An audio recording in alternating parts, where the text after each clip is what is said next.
Happy NFL Week 4 Thursday. This is the No Glitz, No Glamour daily video from Bankster DFS. This is our weekly look at the cash game lineup decision points we're going to have to make as we head into Sunday's main slate. My name is Doug Shane, representing Bankster DFS, where we do cover more than just the NFL. We cover all the major sports, all the college sports, all the niche sports. MLB still rocking and rolling, our Slack chat page with John. NHL being covered by Troy and Sean. All the preseason action. We've had a pool for every single day of the preseason. Regular season starts in less than 2 weeks. Soccer coverage from 2019 FSWA award winner, Soccer Writer of the Year, Jeff Kaminsky. Weekly EPL articles, and he's had a couple of Champions League articles this week. Bonus content. Troy and Brandon are giving us 4 player pools every single week for college football. Chris and Brian have us covered for PGA, including showdown slates. Tay has us covered for MMA.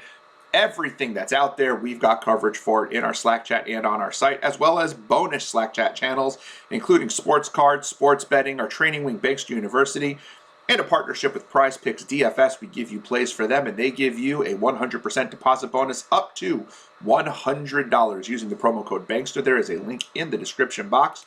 With your Bankster DFS membership, you do get the daily player pools, the Slack chat, and award-winning articles and analysis from FSWA award winners like myself, Doug Shane, and Jeff Kaminsky, and a host of future FSWA award winners from Team Bankster. All of that for $3.99 a week. You can lower that effective cost by getting monthly or yearly memberships, and your price will never increase as long as you continue to stay a member of our site and don't cancel. No matter how high our new membership will be, you will stay locked in at the price you signed up for.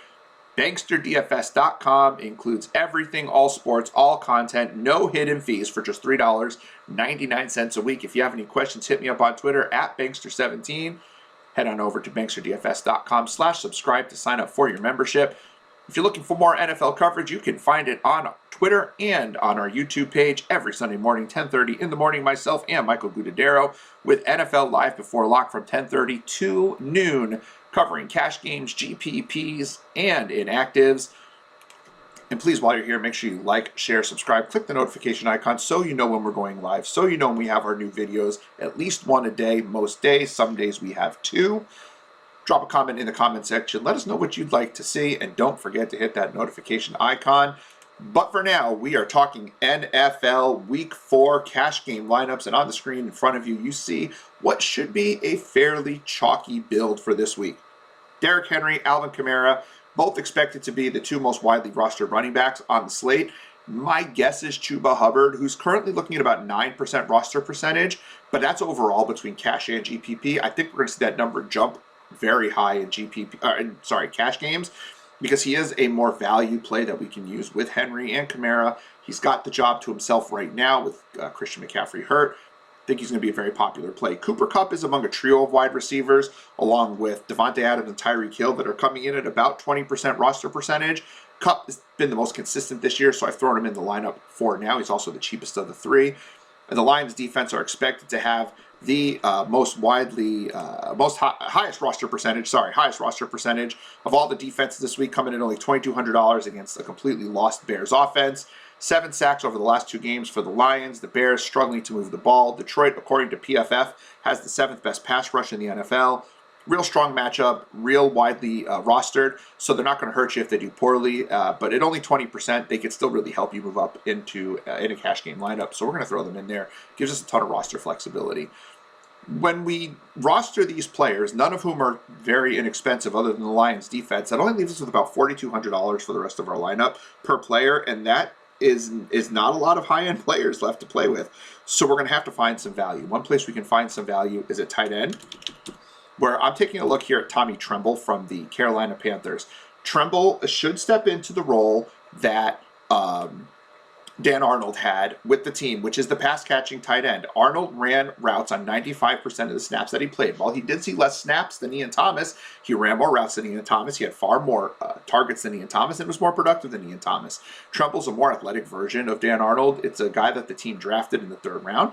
They seem to like him, and they want to put him right into that role and give Tremble those snaps. No, he will not see the kind of snaps that Ian Thomas sees, but he should see 3 to 6 targets, and at $2,500 against a team like Dallas, who did get smoked by the tight end this past week. Even though Philly looked terrible, Zach Ertz had himself a really nice game. At $2,500, Tommy Tremble doesn't even have to have that nice of a game to pay off that price point. I'm going to throw him in that lineup to give us a little bit more money to play with for the rest of our team. Putting Tremble in the lineup is $4,800. We still need to find more value. We can do that at wide receiver, though I don't love a lot of receivers at the sub 5K range. There's a few guys at 4,900 I like, but there's not a lot below that that really stands out and makes me feel all comfortable and warm in my belly, which is what I want to feel when I'm making a cash game lineup. So maybe we can find some value at quarterback. I really want to use Jalen Hurts. I use him every single week when he's playing, and he's been great. We've cashed every single time we've used Jalen Hurts on the main slate, even though he was terrible on Monday night.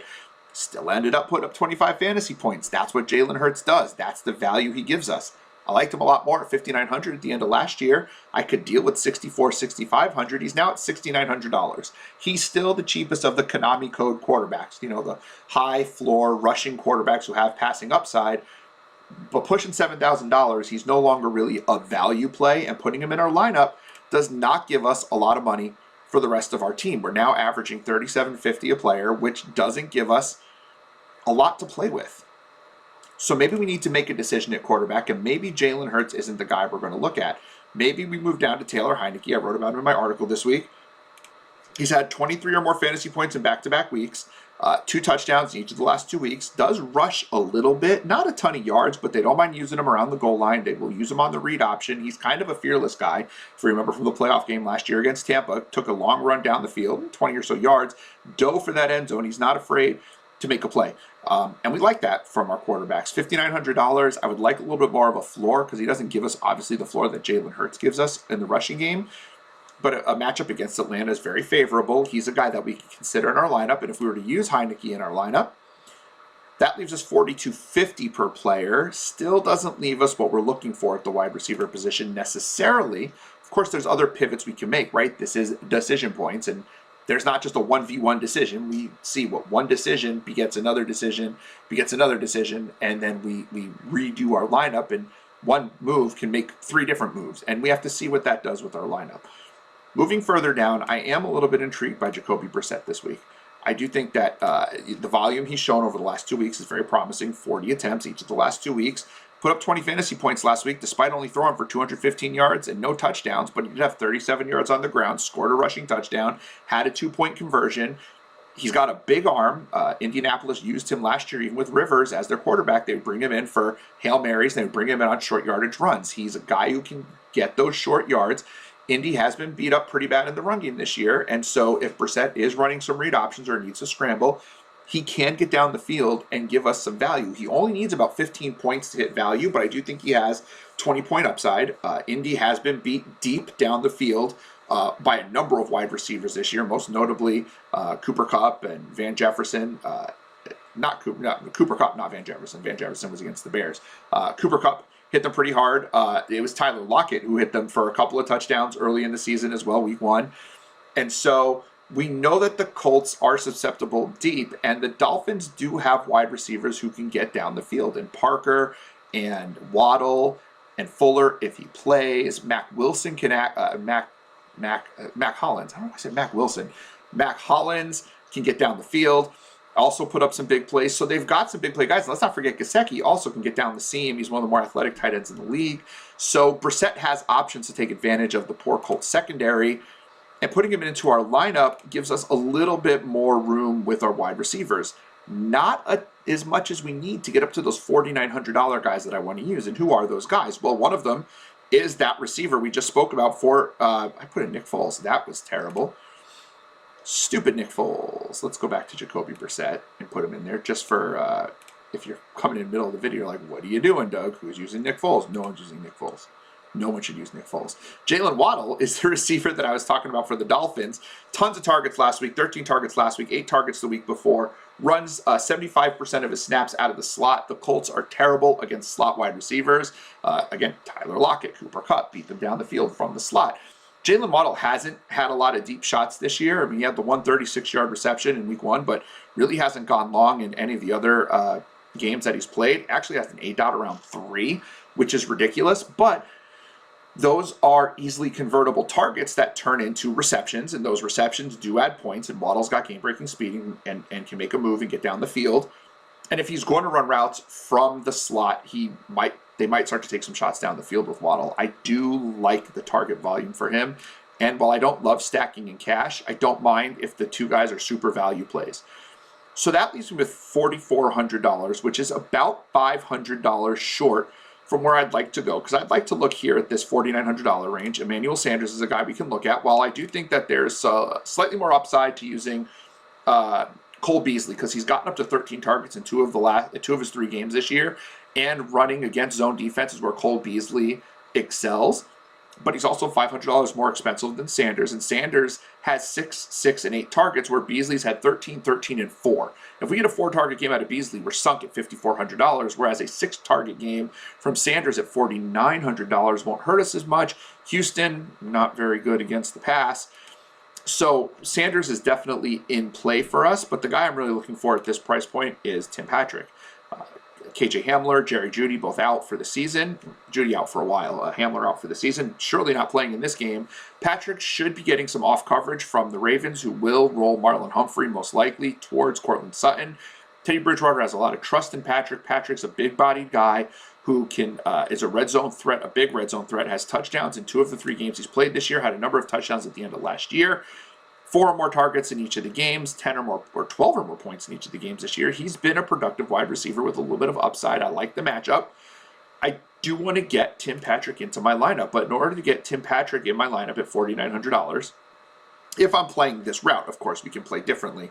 What do I do to get out of this, to get this to work? Well, one of the things I can do is pivot off of CHUBA Hubbard. Right now, again, his roster percentage is looking at about 9%, but that's between cash and GPP. If we're looking at just cash, it's going to be a higher percentage. But people want to talk about CHUBA Hubbard like he is a free square this week, and CHUBA Hubbard is not a free square this week. $5,900 is not a free square. $4,900, $4,600 is more of a free square. Hubbard is priced like a low-end RB2, and that's kind of the production we're looking for. There's really no value in using Hubbard. He could be good, but he's got a tough matchup this week, too, against the Dallas defense that has not given up a ton of rushing yards this year. Dallas has given up 20 receptions to the running back position, which will play into Chuba's favor. He's not as good of a receiver as McCaffrey, but he can catch the ball out of the backfield, and Carolina's going to scheme towards that. But Dallas has only given up 64, 95, and 52 rush yards on the ground this year. They're good against the run, or they're just really bad against the pass because they've given up over 300 yards through the air in every single game this year. But regardless of what the reason is, we've seen Sam Darnold look competent this year, and maybe CHUBA Hubbard isn't the answer for this game, and maybe the Dallas Cowboys are just going to get thrown on. And we know that the Carolina Panthers have a number of options that they can throw the ball to between Terrace Marshall and Robbie Anderson, though even though he's fallen out of favor, he's still a competent player, and DJ Moore. Like, they've got players they can throw the football to where they don't need to just dump it off to the backfield, and Darnold can definitely get the ball down the field. But what can we do here? Maybe we can come off of CHUBA Hubbard, especially if his roster percentage is going to stay pretty low. And we can look in this $5,400 range at Clyde Edwards-Helaire. We didn't use him last week because I just faded the chalk, and that was a mistake. But Edwards-Helaire came through and played a really decent game and has shown that he's going to still be a part of this Kansas City offense. The game has a 54-point total. KC's kind of pissed off after losing the last couple games. Philadelphia got burned on the ground last week by both Pollard and Ezekiel Elliott. They combined for over 150 yards rushing and a couple of touchdowns. The Chiefs have shown that they want to run the football a little bit more, and Edwards-Helaire getting 65% of the snaps is going to get the opportunity at least to put up the kind of production that can pay off a $5,400 price point. Listen, it's not like Edwards-Helaire is priced at $8,000. I don't want to use him at $8,000. He's going to need 25 points to pay off. But at $5,400, 16 points will get us there. And he's got the upside of 20 to 24 points. So why would we use CHUBA Hubbard when we use Edwards-Helaire on a better offense, in a better matchup, on a better team? And he's honestly has a more solidified role and is quite frankly a little more trustworthy right now than CHUBA Hubbard. What is CHUBA Hubbard? Oh, it's like that Simpson episode. Oh, you can have a boat or you can have what's inside the box. Ooh, I'll take what's inside the box. It could be a boat. Yeah, I could have CHUBA Hubbard. He could be Clyde Edwards-Helaire. Well, why not take Edwards-Helaire for $500 cheaper, which allows me to spend up to $4,900 for the 2 wide receivers that I want. We could also decide, hey, you know what? Maybe I'm not comfortable with BRISSETT, and I'd like to use Jalen Hurts, right? So now we have to start thinking about some other moves we could make. I'm going to use Jalen Hurts at $6,900. I now need to save $1,800. So I got to come off Alvin Kamara. Coming off Alvin Kamara now means that I have to take a look here, and where can I go with my third running back or my flex position? What can I do here? Ideally, I would like to use Najee Harris at $6,800, but that would require me to spend down from Cooper Kupp, which is not such a horrible thing. So maybe I do say, oh, I want Najee Harris, but now I can't use Cooper Kupp because he's too expensive, and we like Harris because of the high target volume. He's giving us the target volume that we saw, that we're getting right now from Alvin Kamara, right? Kamara's only had 14 targets this year, whereas Najee Harris had 19 in the last game. He's not getting 19 a game, but he should be getting 4 to 6 targets every single week. So the matchup isn't quite as friendly as Kamara against the Giants, but Green Bay has been beat by running backs who catch passes out of the backfield. So maybe we put Najee Harris in our lineup, and maybe we don't use Cooper Kupp. Maybe we look to a receiver that has a nice target volume, but just hasn't had the production that we know he's capable of. And that's Stefon Diggs. 8, 10, and 13 targets over 3 weeks, going up against a Houston team that just got smoked by DJ Moore last Thursday. And Diggs has always been a guy that you can count on for that target volume, and that's what we're looking for. The production will come. We're looking for that target volume in cash games, so maybe you throw Stefon Diggs in there. So just by making a couple of moves here, we're now one move, moving from Kamara to Harris, has made me move from Cooper Kupp to Stefon Diggs, and it allowed me to move up to Jalen Hurts at quarterback. And so I've shifted my lineup around enough now that I'm able to make some moves. So now instead of Chuba Hubbard and Jacoby Brissett and Cooper Kupp and Alvin Kamara, I now have Jalen Hurts, who's clearly better than Jacoby Brissett, Clyde Edwards-Helaire, who should be better than Chuba Hubbard. He's no worse than Chuba Hubbard, right? Stefon Diggs, who, okay, we'll say he's worse currently than Cooper Kupp, but he's got the same level of upside. The target volume is surely there. And Najee Harris, who is seeing the same kind of passing work volume that Alvin Kamara has, does not have the touchdown equity and is a step down, but is the upgrade we're getting at quarterback, running back, and let's just call the receivers a wash, worth more than the downgrade from Kamara to Harris? And these are the decisions we have to make. It's not just a 1v1. That's the whole point of this video, right? It's not just Edwards-Helaire versus Chuba Hubbard or Jalen Hurts versus Jacoby Brissett. It's what that extra salary does for me that allows me to make other moves on my team. And even if the salaries are identical, okay, even if I'm just switching from one player to another player of the same price point. Let's say I had Deebo Samuel in my lineup at $6,500 and I wanted DJ Moore at $6,600. They're comparable and I have the $100, but by going to, if I had Chuba in my lineup and I wanted to put DJ Moore in my lineup and I'm not stacking in cash, well, now I have to move off at Chuba. So even at the same price point, it's not just a 1v1 decision. There will always be trickle-down domino effect to every move we make in our cash game line, so we have to be able to prepare for those. We have to be able to see that it's not just one player. What does this one move do for the rest of my lineup? Would I rather have Jalen Hurts or Jacoby Brissett? Well, obviously, I'd rather have Jalen Hurts, but can the rest of my lineup sustain the points I'm gaining from Hurts over Brissett because I've got to downgrade at other positions? And in this case, I think even though I'm downgrading in price from Chuba, Edwards-Helaire, I actually think I might be getting more points.